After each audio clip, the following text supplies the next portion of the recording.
Muy buenas noches. Les agradecemos su presencia aquí en esta presentación del libro y les agradezco además a nombre del Fondo Editorial de la Universidad Nacional Mayor de San Marcos, quien les habla es Pablo Sandoval, director de Biblioteca y Publicaciones de la Universidad de San Marcos.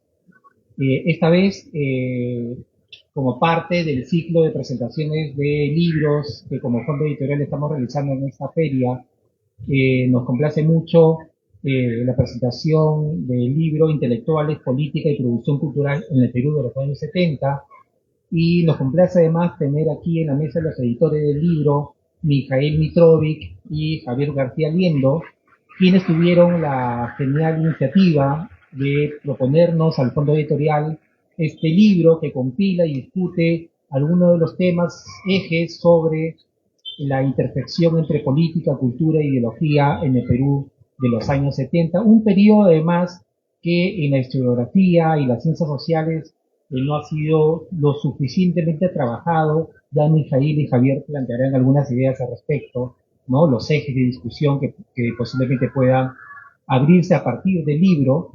Y además nosotros como fondo editorial nos interesa muchísimo no solo que este libro en particular se difunda, que no, obviamente es nuestro interés, sino que el libro provoque sobre todo reflexiones y discusiones posteriores o incluso discusiones alrededor del libro, que es lo que nuestro mundo intelectual y académico y universitario necesita.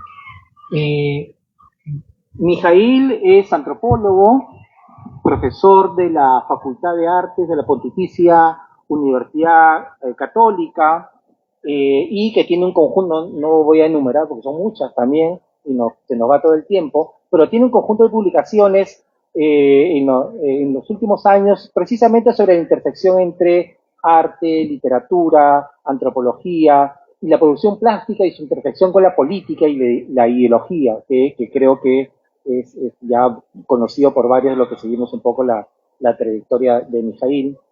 Y Javier García Liendo es de formación de literatura en San Marcos, ¿no, Javier?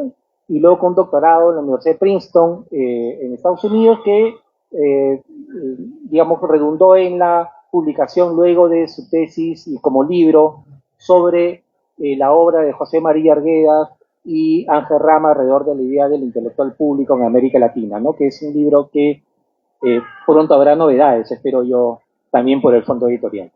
Y Mijail también es profesor de literatura en Estados Unidos y que, ¿no? Perdón, Javier es profesor de literatura en Estados Unidos y que además nos complace como fondo editorial que nos acompañe aprovechando su visita en Lima este mes de julio. Entonces ha sido un encuentro feliz entre Mijail y Javier para seguir esta conversación, que ya hemos tenido algunas presentaciones previas, pero no todavía en una feria de libro aquí en Lima.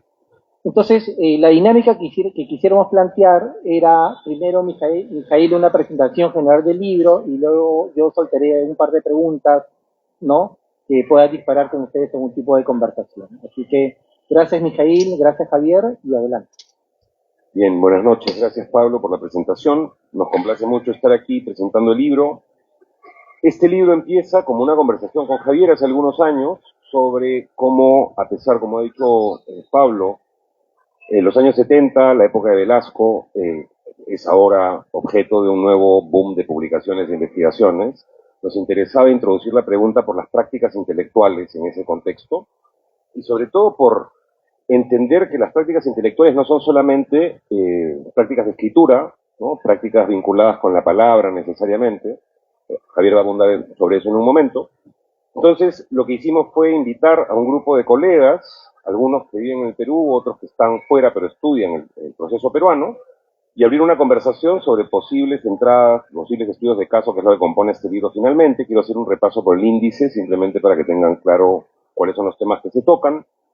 El libro, después de mi introducción, firmada por Javier y por mí, arranca con el ensayo de Mateo Díaz Choza sobre la muerte y el entierro de José María Arguedas, ¿no?, como un disparador para pensar qué significa su muerte en el año 69 y cómo eso puede ser leído, como lo plantea Mateo, como una clave para pensar los 70, ¿no?, la época que se abría, en palabras del mismo Arguedas, ¿no?, cuando él se suicida. Luego, Fabio Cabrera Morales hace un ensayo sobre Carlos Delgado, que fue tal vez el más alto intelectual de la época velasquista, intelectual civil, que fue cabeza de Cinamos, y lo analiza en su biografía, en su militancia y en sus ideas. Violeta Barrientos luego plantea una mirada panorámica en los feminismos de los años 70. José Carlos Mariátegui luego analiza el caso del Centro de Estudios de la Participación Popular como un caso de un centro de investigación vinculada a la pregunta por la economía y por la política, pero desde una matriz cibernética, muy interesante para pensar además los paralelos con el caso chileno bajo el gobierno de Allende. Ana Kant hace un análisis de los intelectuales campesinos en la reforma agraria a partir de la publicación de la Federación del Valle del Santa, a partir de una publicación impresa muy interesante. Pablo Sandoval luego trabaja en los orígenes intelectuales de Sendero Luminoso en la Universidad de San Cristóbal de Huamanga, en los años 60 y 70, ofreciendo un ángulo novedoso para pensar también ese proceso de modernización de la universidad al mismo tiempo que de surgimiento de la organización que todos conocen. Luego, Mercedes Reategui va a analizar la agrupación Espacio, un grupo de arquitectos y artistas que en los años 40 y los años luego, en los 70, después de algunos años de inactividad, van a también intervenir en la discusión sobre arquitectura y urbanismo en el país, y particularmente lo harán de una forma bien interesante y también novedosa en el estudio, bajo el gobierno de Velasco. Raúl Álvarez Espinosa ofrece un análisis del papel de Victoria Santa Cruz en el Conjunto Nacional de Folclore, bajo el gobierno militar también. José Chávarri luego analiza la revista Runa, una revista tardía más bien de la fase de Morales Bermúdez, que aparece desde el INC. Stefan Gruber y Alejandro Santisteban, en el penúltimo ensayo, van a trabajar como ciertos economistas de los años 70, inicios de los 80, van a meterse a hacer activismo económico en un contexto de lucha política a través de las impresiones, de publicaciones y tal, intentando también tener un ángulo novedoso para pensar la economía, que ha tenido una discusión más bien bastante técnica. Y el libro lo cierra Patricia Oliart con un ensayo en otro tono, donde ella va a pensar el cambio de la época, que pasa con el paso de los 70 a los 80, a través de las canciones de Juan Luis Damert y Andreas Bodenhofer, que son dos compositores con los que ella trabajó en esos años. Entonces, bueno, el panorama del libro es ese, son temas bastante diversos, que convocan estrategias metodológicas distintas, textos más biográficos, textos más de historia intelectual, textos más de análisis político y la vinculación con la producción cultural. Y por otra parte, cosa que hemos también incidido bastante en las presentaciones, es un libro donde ustedes van a encontrar ensayos vinculados con la antropología, con economía, con arquitectura, con folclore, con distintos temas y problemas de investigación que reunimos en este conjunto de ensayos. Con eso, Pablo, tenemos una primera aproximación. Gracias, Mijail. Y yo un poco quisiera plantearles a ustedes, que es algo que ustedes desarrollan, digamos, y hipotetizan en la introducción del libro, que es una introducción que articula, digamos, los distintos ejes del índice que acabas de reseñar ahora, Mijail. Y yo quería preguntarles un poco qué es el abordaje de la introducción que permite hacer la costura del libro, y es dentro de los análisis sociológicos, historiográficos, críticos o de crítica cultural en general que se han dado en los últimos, me parece, 10 o 15 años sobre el periodo de los años 70. ¿Qué podrían mencionar ustedes sobre esta intersección entre la producción cultural, digamos, el mundo ideológico, el mundo intelectual, digamos que el mundo letrado en su amplio sentido, que va desde antropólogos hasta intelectuales campesinos, ¿no? Con los procesos de cambio estructural de los años 70, es decir, qué es lo que el gobierno militar, el gobierno de Velasco, sobre todo en su primera fase, produce o promueve o provoca como cooperación o como oposición en ese mundo de los años 70. No sé si, Javier, podrías tú plantear. Bueno, buenas noches. Creo que podemos decir algunas cosas, Mijail y yo, sobre esto.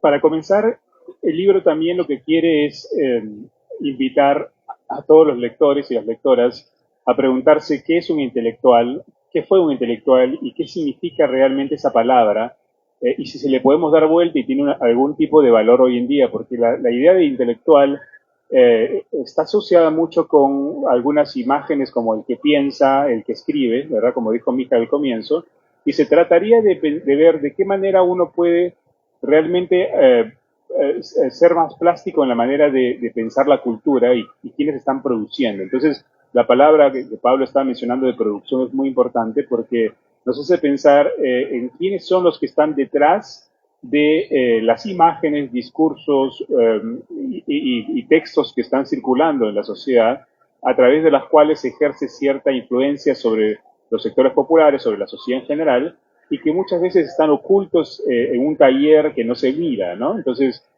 nosotros pensamos desde una serie de reflexiones como Antonio Gramsci y Walter Benjamin, la idea de pensar al intelectual como alguien que se encarga de producir la hegemonía, es decir, como, esto lo sabemos muy bien, ¿no? Pero si el consenso se produce, perdón, si la dominación se produce a través de las armas en el Estado, la hegemonía se produce a través del consenso, del sentido común.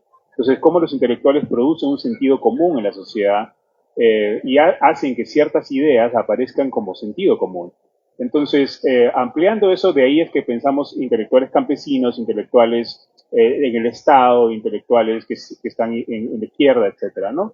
Y la otra cuestión muy puntual sobre el intelectual es que se trata de ver cómo los intelectuales, los y las intelectuales, entendieron la época y se posicionaron frente a una serie de procesos que los interpelaron de una manera tan fuerte que incluso queriendo salirse de esa interpelación no podían.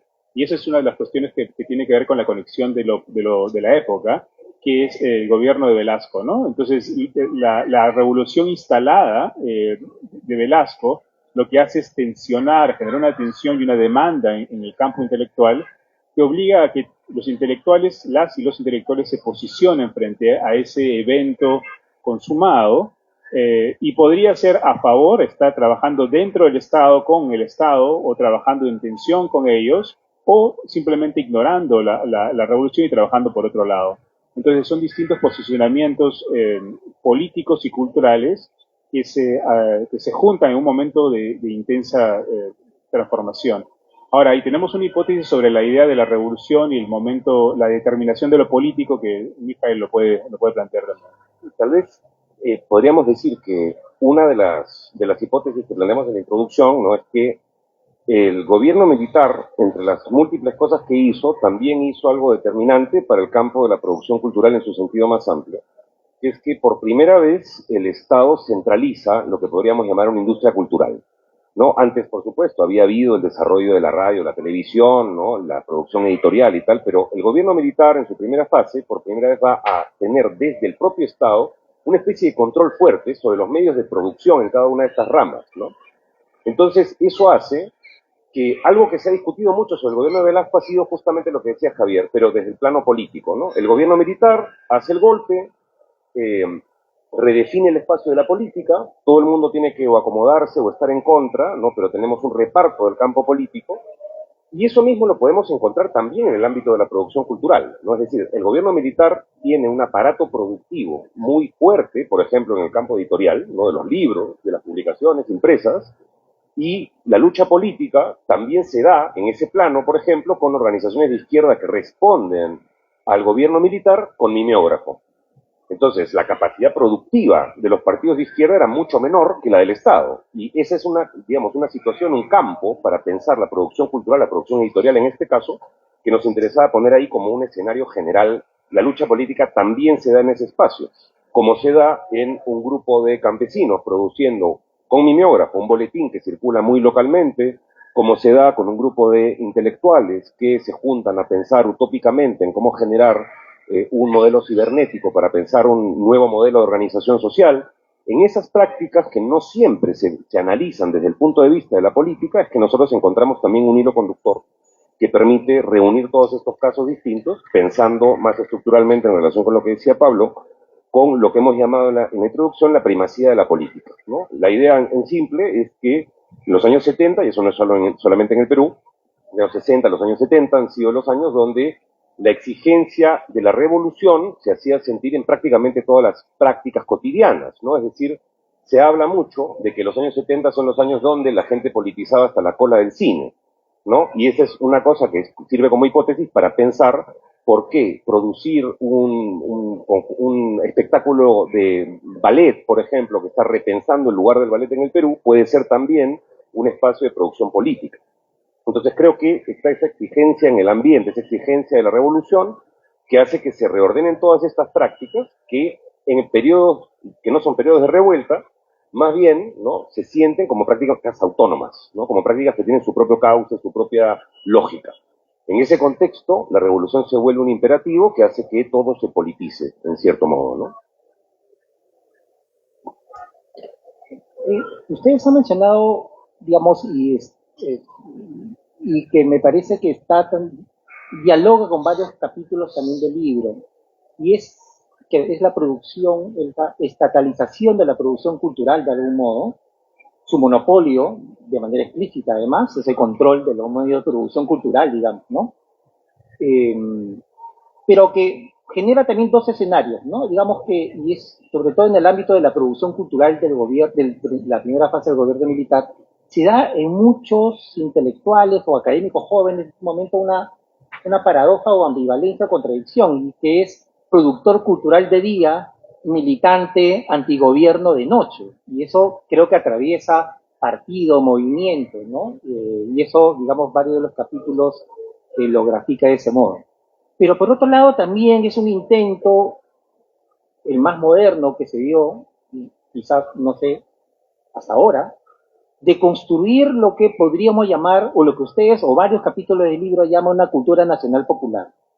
Y eso lo planteo, por ejemplo, con la figura de Victoria Santa Cruz, con la discusión que genera Joaquín López Antay, o la disputa sobre una cultura nacional en clave clasista en los maestros de escuela, que son claves para entender el periodo de los años 70. Entonces, ¿cómo ustedes creen que cómo ven el tema de una cultura nacional popular y las zonas de tensión que esto provoca en el periodo de los años 70? Yo solo plantearía una primera cosa, que es que en los años 70 son el contexto general en América Latina de una forma muy, muy particular de la discusión contra la cultura de masas, ¿no? Se genera una especie de sentido común donde en América Latina habría que resistir a la cultura del imperialismo, que es una cultura que además estaría pues expresada perfectamente bien en los medios de comunicación, en los cómics, en la televisión, en el cine y tal. Y una de las cuestiones que tal vez, por ejemplo, a la izquierda peruana le tomó mucho tiempo comprender fue que su oposición a esa cultura imperialista no podía darse solamente en un espacio minoritario, sino que había que hacerse, digamos, de los medios de producción de masas para poder dar una verdadera batalla. Y lo curioso es que el gobierno militar, digamos que con su propia agenda, teniendo su manera particular de entender su propia composición ideológica, va a tener claro que frente a esa cultura imperialista había que generar una cultura nacional popular, ¿no?, en el sentido de nacionalizar también el espacio de la producción cultural. Y que es, como tú dices, hay un proceso de estatización, pero también hay procesos, o sea, tenemos por una parte la socialización de la prensa y todos esos procesos más o menos conocidos, pero también tenemos las instancias de producción, de espacios de producción cultural dentro del propio aparato militar, como dentro del CINAMOS, por ejemplo, que es un caso que se viene estudiando cada vez más, donde uno encuentra que hay una forma muy particular de entender el lugar de la cultura como espacio de construcción de hegemonía, ¿no? Se necesitaba atender a ese espacio para poder construir sujetos. Hay que recordar que cuando viene Eric Hobsbawm el año 70 al Perú y ve la situación del gobierno militar, lo que dice en su diagnóstico, ¿no?, el historiador famoso, es: esta revolución está muy bien, pero no tiene un pueblo. Le falta un pueblo, ¿no? Le falta un sujeto que sostenga esto cuando las cosas se pongan difíciles, como justamente pasó poco tiempo después, en mediados de los 70, cuando llega el impacto de la crisis del petróleo al país, ¿no? Entonces creo que es esa tensión entre una cultura de masas identificada como alienante y una cultura popular que necesita nuevos contenidos y nuevas dinámicas, que creo que es un paraguas donde muchas de las cosas que vemos en el libro se mueven, ¿no? Sí, yo añadiría, creo que un par de cosas nada más. Esta oposición del intelectual y la cultura de masas que es clave en estos años, se puede dar primero como una suerte de resistencia o de resistir a una maquinaria industrial que escapa de toda posibilidad de trabajo y de lucha o de enfrentamiento de los intelectuales. Es decir, si pensamos a un intelectual que está escribiendo una novela y de pronto tiene un programa de televisión que tendrá un rating enorme, ¿no? o un programa radial, etcétera, con cierto tipo de música, con cierto tipo de contenidos, pues lo más natural que uno esperaría es que los intelectuales digan, bueno, vamos a resistir, vamos a hacer nuestro propio circuito de lectura, bueno, no me lee nadie, voy a escribir ciertas cosas, etcétera, ¿no? Pero lo que veíamos mucho aquí es que aparecía una figura del intelectual que los capítulos insisten mucho en eso, y es que en vez de que el intelectual se ponga a resistir de una manera casi más eh, eh, heroica, ¿no? Frente a la cultura de masas, de lo que se trata es de leer esas condiciones que están apareciendo. ¿Qué están apareciendo? Por ejemplo, a través del cómic eh, hay una lectura popular de niños por ejemplo, en El Salvador, que están teniendo acceso a la lectura. Entonces, en vez de escribir una novela súper complicada y que sea publicada por, no sé, por una editorial, no voy a mencionar ninguna, pero una editorial con mucho prestigio, los intelectuales lo que hacen es escribir pequeños folletos, colocarlos en los kioscos para que la gente compre esos folletos. Entonces no están pensando solamente en decir cosas, sino en ver cómo la cultura puede circular, con qué públicos, a qué públicos le puede llegar, etcétera. Entonces esas dinámicas están siendo realizadas por la industria cultural de esos años. La industria de la cultura de masas hace eso de una manera muy experta, y los intelectuales lo que están haciendo es capturar esas dinámicas sociales que están pasando en la época y politizarlas. ¿De acuerdo? Entonces se trata de crear nuevos públicos populares para la literatura, para la música, para el folclore, y pensar lo nacional popular en un contexto en donde es sumamente difícil hacerlo, ¿no? Porque tienes la noción de la clase social que está apareciendo ahí, pero también la idea de lo nacional de una manera mucho más eh, aglutinante, ¿no? Que ya se veía un poco en los años 60, ¿no? Que está apareciendo. Entonces, la idea de lo nacional popular aparece como un campo en el cual distintas fuerzas están luchando, tratando de redefinir qué sería lo nacional popular. Entonces, tienes algunas posiciones que enfatizan más la cultura rural o migrante y ven lo que está pasando en los entonces llamados pueblos jóvenes como esa cultura que debe estar en el centro de la cultura popular perdón, de la cultura nacional popular. Pero también tienes estas otras miradas que, deudoras del indigenismo de los años 20, plantean la idea del indio en sentido étnico, ¿no? Asociado con el mundo campesino, muchas veces idealizado, que tendría que ser el centro de la nación. Entonces, si tú tienes una figura de un migrante más urbano frente a la idea de un indio idealizado, estamos también luchando bajo otras formas que están apareciendo en esos contextos para definir qué sería lo nacional popular, ¿no? Entonces, creo que me parece central esto que planteas, Pablo, porque es una pregunta abierta en esos años, pero que es central y que creo que sí, incluso los que no quieren intervenir en el debate, de alguna manera sí están posicionándose frente a ese problema de lo nacional popular, ¿no? Hay otro eje, uno de los capítulos, el de José Carlos Mariatti, que me parece, habla de Darcy Ribeiro. Y lo menciono a propósito no tanto de hablar de Darcy, que es un personaje además importante para el pensamiento social de América Latina, un personaje que transita además por varios países a propósito de la dictadura militar en Brasil de los años 60. Pero menciono a Darcy Ribeiro porque me provoca mencionarlo en comparación al tipo de régimen militar peruano que no tiene el mismo tipo de comportamiento represivo con sus intelectuales. Tampoco era inocente, ¿no? Menciono solo dos exilios, el de Aníbal Quijano y el de Julio Cotler, ¿no? Pero más bien es un gobierno militar que es represivo por un lado, ¿no? Pero que tiene intelectuales de ciencias sociales en el núcleo central de cierto tipo de toma de decisiones. Por ejemplo, en la reforma agraria. Mario Vázquez dirigiendo la reforma agraria, que es un aprista de viejo cuño que viene del indigenismo desarrollista de los años 50 en el proyecto Vicos, por ejemplo, que termina años después diseñando, digamos, y pensando en la reforma agraria, o tienes a Carlos Delgado en las altas esferas de las decisiones de Sinamo, ¿no? O el puerto de Héctor Deja, que es una historia un poco más compleja, digamos, ¿no?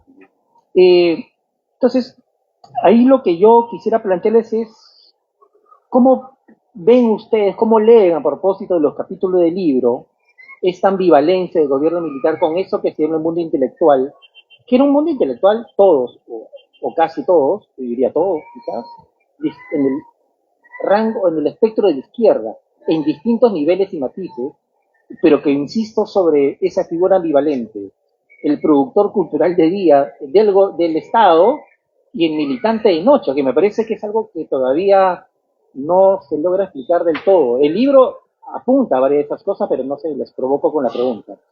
No, ahí pienso en una cosa que está investigando Luis Alberto Castillo, que tiene que ver con la experiencia, por ejemplo, de los poetas trabajando en los diarios que habían sido estatizados, ¿no? Que es uno de los casos donde se puede ver muy bien lo que dices, ¿no? Soy un funcionario público, trabajo en un diario, tengo un sueldo del gobierno, pero en la noche soy parte de una célula de alguna otra organización de izquierda, ¿no? Más bien de la izquierda opositora. Hay un montón de casos todavía para explorar, ¿no?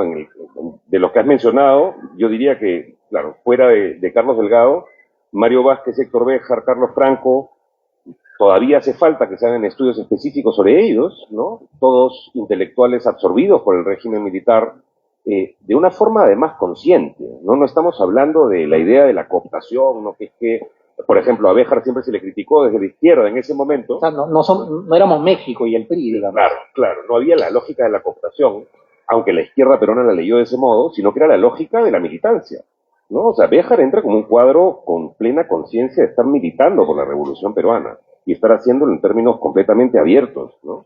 Carlos Franco también, un teórico de primer nivel, ¿no? Que después tiene una larga trayectoria, pero que siendo joven va a entrar a teorizar sobre la marcha el proceso revolucionario peruano, como lo llamaban, teniendo, por ejemplo, una hipótesis que no se ha explorado mucho, ¿no? Franco es de los pocos que señala y dice, a ver, dentro de la tradición revolucionaria de todo desde la Revolución Francesa en adelante, el gobierno militar peruano es un contexto muy particular porque ya el poder está tomado.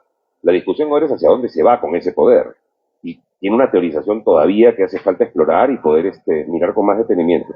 Lo que yo diría simplemente es que el campo digamos, así como por ejemplo el libro de Antonio Zapata de hace algunos años, del 2018, sobre la caída de Velasco, permitió entender que frente a los testimonios de época que nos han dado una imagen del régimen militar como monolítica, cerrada, que era un espacio castrense, que no tenía ninguna clase de fisura, el libro de Tony Zapata más bien nos muestra que es un espacio en disputa, o sea, que lo que sucedía era que el gobierno mismo estaba sujeto a los vaivenes de la política interna, donde los militares, por supuesto, decidían y los intelectuales tenían un papel subordinado, aunque anoto, hace falta también estudiar el papel de los militares en tanto intelectuales, ¿no? Hay personajes clave como Leonidas Rodríguez Figueroa, ¿no? Como el mismo Fernández Maldonado, que todavía creo que pueden ser sujetos de estudios muy interesantes. Entonces, estamos hablando de un gobierno que tiene contradicciones internas, que está en pugnas por hacia dónde dirigir el proceso. Tenemos básicamente el ala derecha que piensa que la reforma agraria, el carácter antiimperialista del gobierno permiten hacer una revolución que nos lleve mejor hacia el capitalismo, frente a una izquierda de corte socialista, inicialmente vinculadas con el Sinamos, que están pensando que de ese proceso se puede llegar a algo así como un socialismo a la yugoslava, ¿no es cierto? Como el de Tito. Más autogestionario, cooperativista y tal. Eso mismo lo encontramos en la producción cultural, es decir, esa lucha de tendencias, así como lo encontramos en el propio campo de la izquierda, ¿no? Visto como un espacio que está en una intensa disputa por quién puede hegemonizar, tirar una línea, darle direccionalidad al proceso político, que eso se va a vivir de forma dramática a fines de los años 70, cuando tenemos una asamblea constituyente con una gran participación de izquierda, tenemos grandes paros y movilizaciones sociales y no había un proyecto de poder claro. Y después el fracaso de la alianza del año 80, ¿no? De Hugo Blanco, Barrantes y tal, va a ser otro momento donde se muestra muy claramente que era una izquierda con mucha viada, pero con poca claridad de qué proyecto tenía específicamente para este país. Entonces, bueno, creo que algunas ideas por ahí. Un tema que está conectado con eso también, aunque no responde directamente a tu pregunta, Pablo, tiene que ver con que es un momento en el Perú y en el mundo en general, en donde las disciplinas, ciertas disciplinas de ciencias sociales y humanidades están definiendo mejor sus objetos, sus disciplinas, se están modernizando como espacios. La sociología, por ejemplo, la antropología, la crítica literaria, ¿no? Está definiendo su objeto frente a la historia, ¿no? A la crítica más impresionista, etcétera. Entonces, por un lado tenemos esta tendencia del intelectual que quiere intervenir o que interviene de una manera no disciplinaria, ¿no? Más totalizadora, pero por otro lado tenemos también una puja, una tensión entre lo que está pasando en la universidad y las ciencias sociales que se piensan, desde, por ejemplo, la universidad o el IEP, etcétera, como una función pública muy importante, ¿no? Entonces, tienes estas tensiones que el libro de alguna manera no las coloca en el centro, pero me parece que van apareciendo, por ejemplo, en tu artículo sobre la función de los antropólogos en la formación ideológica de Sendero Luminoso, ¿no? En Huamanga, u otros textos que también inciden en la importancia del saber disciplinario, que está modernizándose en esos años y que va a cumplir una función muy importante en términos de politización, pero también de producción de ideas y de ideologías públicas sobre lo que sería el Perú, lo popular, etcétera. Los economistas, claro. Hay un capítulo Sí. sobre los economistas. Yo Claro. quiero precisamente, ahora que mencionan a los economistas, que es uno de los economistas populares, digamos, ¿no? Que habría que ver, uno desearía ver qué pasó después en los 80 con Hernando de Soto, ¿no? Y quién ganó la batalla, digamos, ¿no? Ya, pero eso es para el tomo 2.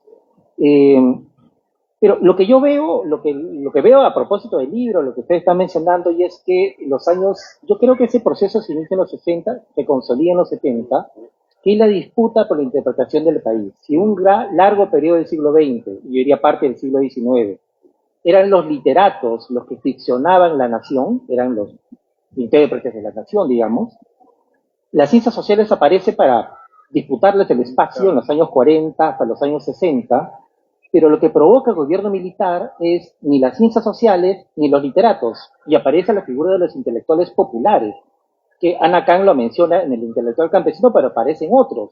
Era inimaginable en los años 30, 40 una figura como Victoria Santa Cruz. Esa figura sí es posible en los años 70, por ejemplo, ¿no? U otros temas, ¿no? Y me parece que ese es un periodo donde aparece la hora cero, que además varios de ellos trabajaban de día en el gobierno militar, Guido Mora, por ejemplo, y la noche hacían, me imagino, esos panfletos incendiarios, ¿no? O trabajaban en la revista Textual o en Runa, digamos, ¿no? Y ahí uno puede verlos, digamos, en una suerte de esquizofrenia del tiempo, del día, ¿no? La revolución tiene 24 horas, pero dividido en 12 en 12, ¿no? Y que me parece bien interesante lo que el libro plantea, porque me parece que es el periodo transicional entre la disputa del indigenismo de los 40 y 60 por parte de las ciencias sociales, el intento de la politización de ese debate en los años 70, digamos, el tránsito de indio campesino, que eso se cambia totalmente a la década del 80, ¿no? Entonces, un poco quiero, sé que es una pregunta que va más allá del contexto del libro, de su temporalidad, pero ¿cómo explicar o cómo plantear unas ideas de cómo pasamos del campesinismo popular de los años 70 a los años 80, yo sé que lo estoy pidiendo más del libro, de cómo esa politización de los 60, 70 alrededor de lo indio y lo campesino deviene en los 80 en la discusión sobre lo andino. Como que la ruptura no solo fue política, sino también intelectual, cultural en la década del 80, que provoca, ese es motivo quizás de otro tipo de investigación, debates sobre la utopía andina, por ejemplo, ¿no? Entonces, es una pregunta más allá del libro, pero aprovecho para hacerla de una vez. Te toca, ok. Yo pensaría... Tienes que asumir, ya. Muy bien. Yo pensaría en primer lugar que una de las cuestiones que los 70 traen y ponen sobre la mesa, que tiene que ver con lo que hablábamos de lo nacional popular, es que cuando se piensa en la figura del pueblo, en los años 70 creo que es el primer momento en el siglo XX donde se considera en serio la idea de que el pueblo no podía ser solamente una figura social, en el sentido de que desde el indigenismo hasta toda la disputa de las ciencias sociales en su surgimiento, lo que estaba en el fondo era la idea de el campesinado como sujeto principal de la nación. El gobierno militar, a mi juicio, tiene un efecto particular en todo esto, que es que, quedan 10 minutos, gracias, que es que el gobierno militar, es cierto, es más conocido que por nada, por la reforma agraria, pero la lógica de la construcción del pueblo que va a plantear el gobierno militar es una lógica muy plural. en el sentido de que, de nuevo, volviendo a la hipótesis de cómo la política se mete en todos los espacios de la vida, se podía pensar que alguien era parte del campo popular siendo campesino, siendo obrero industrial, siendo un trabajador de la calle informal, que en esos años aparece la noción de informalidad además. Se podía pensar que era una parte del campo popular siendo estudiante universitario, que era una figura muy importante en ese momento. Está la discusión de los maestros del SUTEP también y sus huelgas como parte de ese campo popular. La idea de lo popular se transforma drásticamente en los años 70 y ya no va a estar identificada prioritariamente con la idea de lo campesino indígena. Y creo que eso es algo a lo que no hemos terminado todavía de discutir, ese proceso de manufactura de lo popular de los años 70, desde la política. Eso se vio con absoluta claridad a fines de los años 70 en la articulación política en contra del régimen militar y en su segunda fase. El sujeto popular, ¿no?, a la izquierda le costó muchísimo entender, frente a sus esquemas de los años anteriores, de las décadas previas, que estaban ante un sujeto muy heterogéneo, que no tenía necesariamente en la Alianza Obrero-Campesina su principal vector de articulación y de expresión política. Y yo creo que en los años 80 el debate es un poco ese, ¿no? Se redefine como la discusión de lo popular en América Latina en general, es la discusión de cómo hacemos con sociedades que han dejado de ser principalmente rurales y ahora son urbanas, y hay estadísticas que pueden mostrar ese cambio, que son sociedades complejas y que tienen un proceso de articulación política que no necesariamente venía dictado por las formas y los esquemas de interpretación que el marxismo en particular había movilizado durante el siglo XX, ¿no? Entonces yo creo que el debate de los 80 va a ser ese, y cuando, volviendo a lo que decías, irrumpe Hernando de Soto, curiosamente, ¿qué es en esencia lo que hace el neoliberalismo peruano en su primera expresión? Es dar una teoría sobre qué es el mundo popular realmente, y lo que le va a decir al espacio público en general es: el mundo popular es el mundo donde está gestándose el capitalismo desde abajo en este país. La misma hipótesis que siguen sosteniendo hasta el día de hoy, 40 años después, ¿no? Y ante una realidad que pareciera que todavía no ha cambiado y que sigue siendo la misma, ¿no? Yo añadiría dos cosas rápidas por el tiempo. Digamos que a nivel global, en los años tardíos 80, aparece este debate sobre lo subalterno, sobre sujetos marcados por la raza, por la clase, por el género, y muy conectados con el mundo campesino, con el anterior mundo campesino, ¿no? Entonces, creo que lo que se podría también pensar es que en los años 70, volviendo a esta idea de Pablo, de cómo es que ya no solamente es el intelectual universitario, sino el intelectual campesino, ¿no?, etcétera, estas figuras tan fuertes de quién es el intelectual, creo que habría que repensar realmente este periodo como un momento en el cual, de la mano con la teoría del oprimido, con una serie de debates de la teología de la liberación, empiezan a aparecer una radical cuestionamiento sobre quiénes son los sujetos que ocupan el lugar del intelectual en esos años. Pero otra cosa que también, la segunda cosa que quería mencionar es que creo que hay un desplazamiento cuando pensamos lo andino, quizás no ya en los 80, pero tirando hacia los 90, como hay una suerte como desacoplamiento entre clase y etnicidad.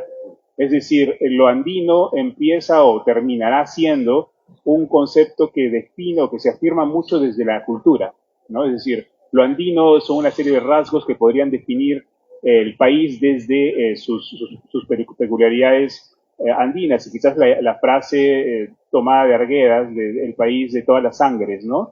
Es una de las figuras más emblemáticas. Pero lo que se corta, y que creo que es visible en el libro, es que la idea de cultura está muy enhebrada con la de clase social y con la idea de política. Entonces, pensar las subjetividades no son solamente subjetividades de cultura o de sujetos culturales, sino también sujetos que están marcados por la clase social, luego por la cuestión étnica en un sentido bien denso y amplio como puede ser en el Perú, ¿no? Muchas gracias. Bueno, Mijail, Javier, yo voy a aprovechar para hacer, digamos, estas historias se escriben con materiales, digamos, ¿no? Y yo quiero aprovechar, porque además dirijo la Biblioteca Central de San Marcos, que tenemos allí un proyecto de hace ya un año y medio, que es el Centro de Documentación del Perú Contemporáneo, donde tenemos básicamente la misión de digitalizar un número, yo diría, de capacidad bastante grande de materiales intelectuales del siglo XX, revistas, archivos, y precisamente en colaboración con una ONG, CEDEP, cuyo origen es de intelectuales vinculados al gobierno militar nos donaron una colección, yo diría, bastante completa de materiales que ellos produjeron en los años 70, que es básicamente el archivo del CINAMOS, y que están ahora digitalizados y de acceso libre y para descarga libre en la biblioteca, en la página web de la Biblioteca Central de San Marcos, ¿no?